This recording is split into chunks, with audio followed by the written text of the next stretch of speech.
Oh, Lequalesa. Oh, Lequalesa.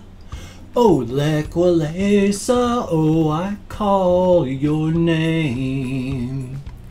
Oh, Lequalesa. Well, howdy, howdy, howdy. Nearly Senior Citizen here. Greetings, boys and girls, and welcome to this Dr. Snurf. And of course, I had to introduce everything with this dumb song about the ex-Polish president Lech Walesa. I don't know why that song has been stuck in my head for weeks now. It's driving me crazy. Anyway, this is Dr. Snurf. I woke him up, so I'm going to put him back in his cage. He wants to go back to sleep. You can tell from the way he was just looking around and trying to get away. So now he's just curling up into his nest. He's got a little nest back behind his wheel, and he's just tucked up inside of there. You may have noticed that I can read the sign, and hopefully you can read it well. And yes, indeed, while I was taking a shower, I realized, hey, this big bright white LED light in the bathroom, I could use that up in the bedroom, because that horrid orange CFL I have would work fine down here. So I quickly got my stepladder, came up here, took the CFL out of there, took it downstairs, took the LED. Now it's got way too much wattage. It's too bright for me. I don't like this much light. I'm used to dim light. I prefer, whenever I bought incandescent bulbs, I always bought like the 40 watts, so it wasn't bright. There are times when, you know, the power of 1,000 suns is a good thing because you need to see absolutely everything. So that's fine, but under normal circumstances, I'm extremely photosensitive. You taught me how to love.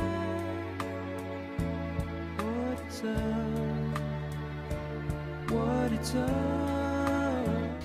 My eyes do not need much light. I mean, they do and they don't, because when you're short-sighted or nearsighted, the worse your eyes are, the more light you need to see. For details. But at the same time, with all the various medications I've been on all my life, my entire body is extremely photosensitive and photoreactive. When I go outside, I literally, even when it's gray, I'm walking like this during daylight hours. You can't see my eyes because there's just too much light. I have to walk around like this as I'm going downtown outside. And I just don't have eyes when it's bright. I need sunglasses. It feels almost too bright right now for my eyes. It's kind of painful. So on payday, I'm going to get some lower wattage or lower lumens, whatever the hell they use for light bulb indications these days. Back when they were all incandescent,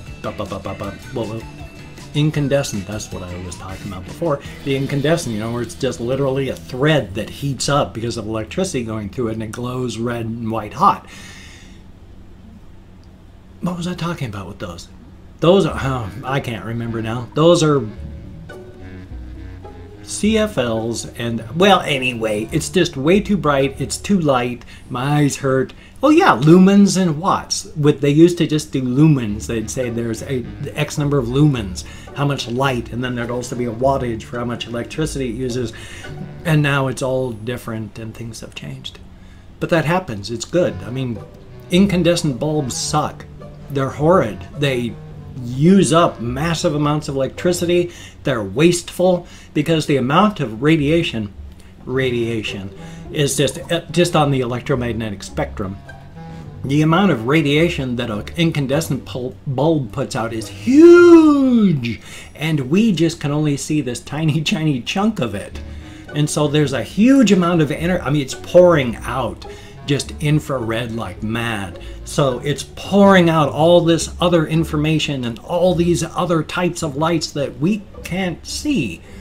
And so the LEDs and the CFL, well, the LEDs especially, not the CFLs. I'm glad we're phasing those out. LEDs are so much better. But it's so much better and gooder. I don't know what I was trying to say on that one. That one came out of the blue. Remember, I just have to bubble sort my brain. So basically, I wake up as best I can. But I wake up in bed, wander into here, I start tidying up, I start waking up, I get my computer ready, and then I just start recording. So my brain is non-functional. I use this time, this process, vlogging, talking, which is why I'm not a hyper vlogger. I use this time to bubble sort my brain, just to talk. I'm a talker. If I can't talk, then I'm stuck. So I know I repeat a lot of things, and unfortunately I discovered that and there's my first this ties in. Let's see if I can bring this together. When I was going through rehab, and I was there for 2 months at this one place, the behavioral place, there was actually a relatively short amount of tools that they teach you to use in your toolbox. And it's like every 2 weeks they would start over again to teach you all the tools. You'd say, well, why were you doing that? You've got all these people. Well, there's new people all the time, and they need to know all the tools. Yes, you're repeating it to the people that have heard it 2, 3, 4, 5 or more times, but there's always new people. And I don't have a ton of people that actually watch. I have a massive amount of subscribers, but, well, massive. But my audience is split into a good 3, almost 4 chunks now. I have the people that watch vlogs, and people that watch vlogs aren't really into watching games or watching reactions. Might watch the walkies.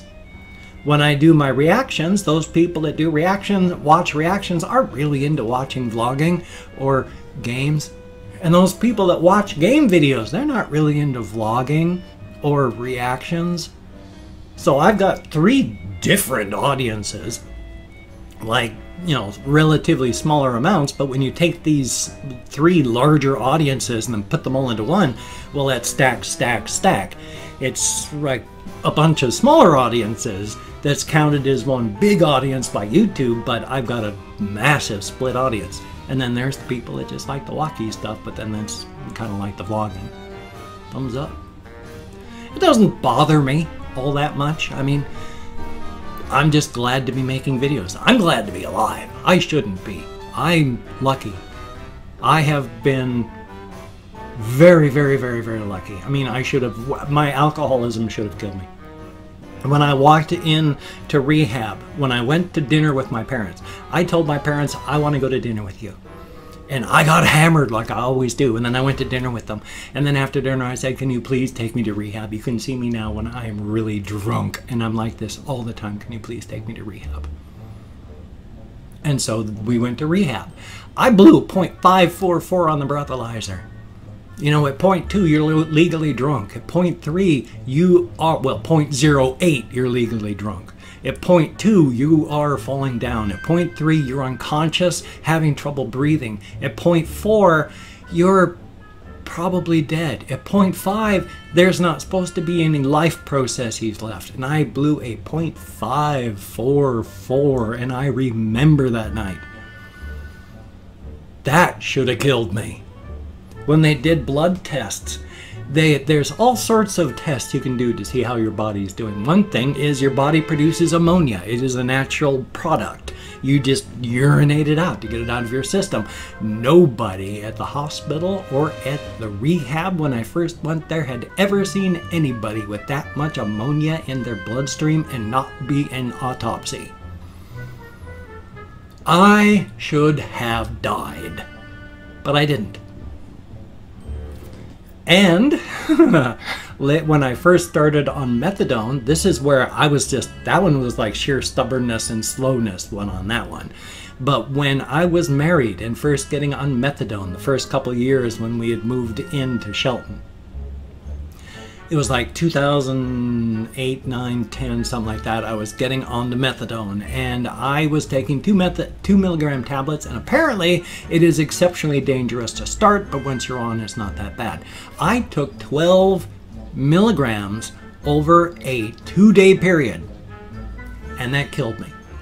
I died. What happened was I got super, super tired, and I went to bed. I stopped breathing. It depressed my nervous system enough that I stopped breathing. The doctors told my wife that if my children had not found me even 5 minutes longer, it wouldn't have mattered. I would have been gone. She kept me alive. I wasn't breathing. when she came in. My kids told her I wasn't breathing. She came in, I wasn't breathing. She was screaming at me to breathe. She would say, "Bill, breathe." And I listened to her. And I would breathe until I would start to forget. I don't remember this. I was gone. But they Narcaned me at the hospital, and I'm still here. And there have been a couple other times like that. I have had cellulitis in my legs so bad, that should have killed me. I mean, literally, my vision at times when I was in the hospital on strong IV antibiotics for a week at a time, my vision would be going, I would see a dark purple triangle appear at the edge of my vision, and then it would flash silver, and then it would be black. And then these triangles would flash silver until my vision was black. And then there would be a bright silver flash, and then I could see again, and then dark triangle flash, gone. Dark triangle flash, gone. Until I couldn't see again. So I should have died, and it's just nice to be alive and talk about things. And I can't remember what my point was anymore. I knew this was going to happen.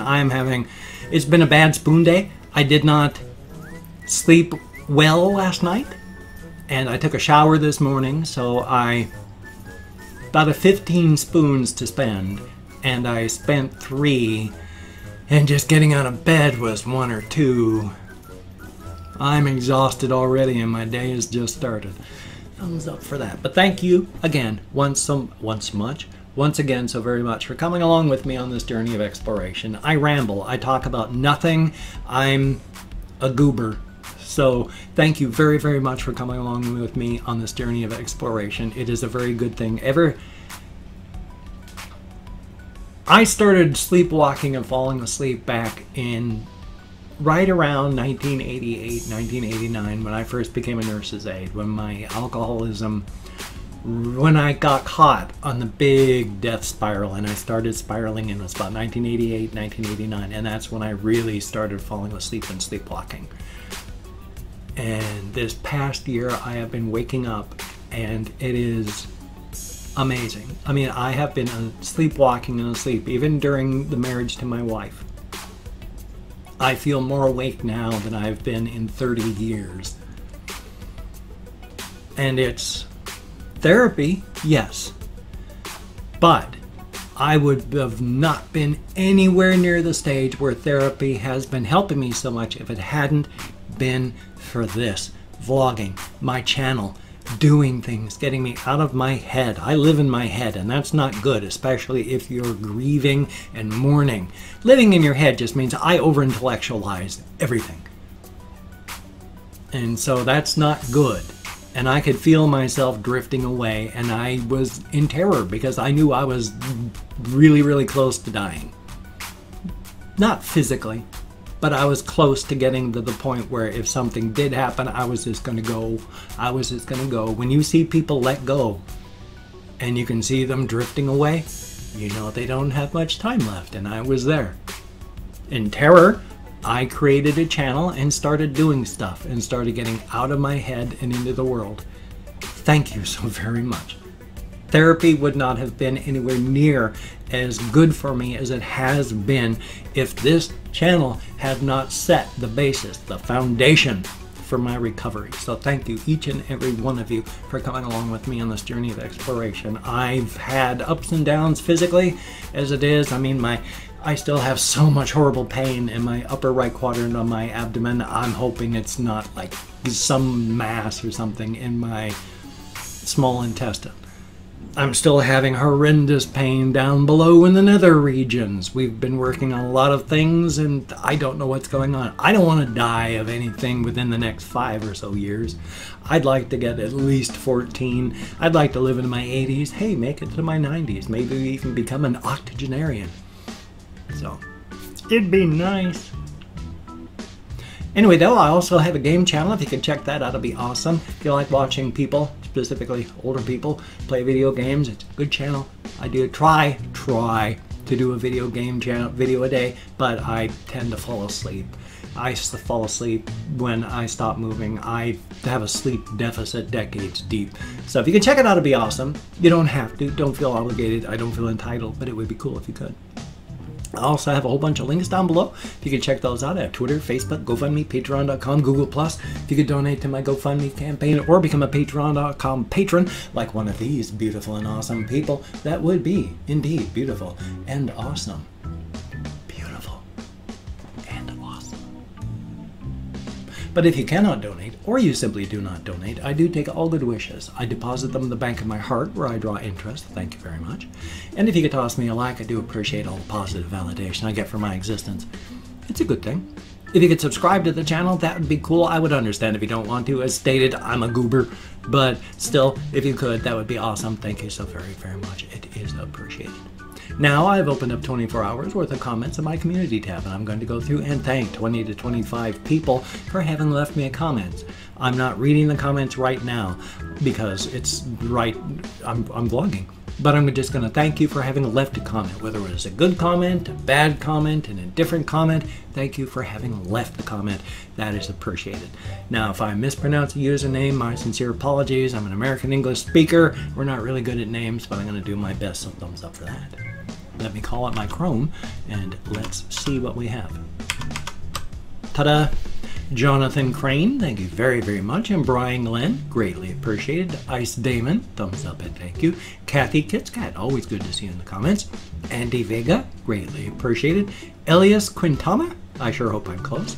Pick Me, thumbs up and thank you. Gigi Dontai, greatly appreciated. Pyro, thumbs up and thank you. FL3CH_. I don't know how to pronounce that, but thank you very, very much. It is appreciated. Zombie Wolf, thumbs up and thank you. Potatotron, I still like that name, and the avatar. Good picture, thumbs up and thank you. Oza N, thumbs up and thank you. Nabina Stresta, I sure hope I'm close. Thank you very, very much. Texas Dad 2015, thumbs up and thank you. LXGITCFW, thank you very, very much. Emo Dead Juggalo King, how about that? Thumbs up and thank you. And Miles Dominguez, thumbs up and thank you. Harold, greatly appreciated. Aaron Kurtz, thumbs up and thank you. Luke Bumstead, thank you very, very much. My man JP, thumbs up and thank you. Alex the Busted, heck of a name, thank you very, very much. And Mildly Grumpy. Well, I'm sorry. I'm doing better today myself, but thank you very, very much for the comment. It is appreciated greatly, greatly, greatly. I hate the way my mouse will suddenly... I'm just mentioning this because I had to close the thing. It's got an adjustable DPI on it, but it's got to be dying because it'll go from 800 DPI to 1200 DPI without me touching a thing. I'll just be moving it along normally, and then it'll suddenly just be massive acceleration, so I gotta click the hey, slow the hell down button. It's nice mouse, but for whatever reason, it's just falling apart physically. Thumbs up. Not really. One thing I want to make, if I can find, I've got t-shirts that I still want to sell through Teespring and all that. I still think a cool button or sticker would be like me going, you know, like with old person seal of approval. I think that'd be cool. Oh, and I did trim my beard this morning because I'm just salt with only a tiny, tiny, tiny bit of pepper. Because of that, I keep it trimmed because the longer my beard and my hair get, the older I look. And I already look older than I am because alcoholism ages you. My physical body age is higher than my calendar age because I have aged my body with all the drinking I've done. My actual chronological age is more than 56 because I've aged it with all the drinking I've done. I mean, it hasn't sped up my internal clock, but it's just read up on it. It ages your body. It's not good. So I try to keep my beard trimmed shorter so I look closer to my actual age. Now, I mean, I wish my wife had seen me voluntarily keeping my hair this short. I always had like hair down to my collar when I was married. I look so much better this way. Oh well. Can't go back and change it now, can I? Well, you take care. Have a great day today. I will see you on the flip side. I'm going to try to have a reaction video. I'm going to try and have a game video. Try and have a game video for my game channel. So have a great day. I will see you on the flip side. And that, my friend, is a very good thing.